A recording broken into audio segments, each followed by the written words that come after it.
জানেন কি ভগবান শিব কেন অঞ্জনা দেবীকে সরাসরি পুত্র হওয়ার বরদান দেননি আর কিভাবে হল হনুমানজির জন্ম? ত্রেতাযুগের পূর্বে দেবতারা ঘোষণা করলেন অশুভ শক্তির দমন করতে শীঘ্রই এক অপরাজেয় বীরেরও আবির্ভাব প্রয়োজন। তখনই শিব চোখ বন্ধ করে বললেন, আমি রুদ্ররূপে জন্ম নেব, কিন্তু সরাসরি নয়। সময়ের নিয়মেই তার সেবার জন্য আমার অবতার জন্ম নেবে। এদিকে অঞ্জনা দেবী কঠোর তপস্যা করছিলেন শক্তিধর সন্তান পাওয়ার আশায়। পাহাড়ের চূড়ায় ঝড় ঝঞ্ঝার মধ্যেও তার ধ্যান অটল ছিল। ঠিক সেই সময়ে দেব নির্দেশে বায়ুদেব তার একটি অংশ আকাশপথে অঞ্জনার হাতে পৌঁছে দিলেন। অঞ্জনা তখন শিবের ধ্যানে নিমগ্ন।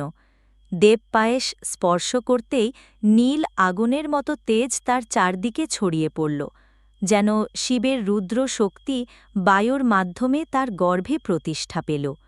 কিছুদিন পর দেবশিশুর জন্ম হল, চোখে দাহ তেজ, মুখে শান্ত হাসি ও লম্বা লেজ, আর শিবের কণ্ঠ প্রতিধ্বনিত হল, এ আমার 11তম রুদ্র, রামের সেবার জন্য পৃথিবীতে অবতীর্ণ। পৃথিবী পেল মহাবলী হনুমান। আপনি যদি হনুমানজির ভক্ত হয়ে থাকেন তাহলে ভিডিওটি লাইক করে চ্যানেলটি সাবস্ক্রাইব করুন।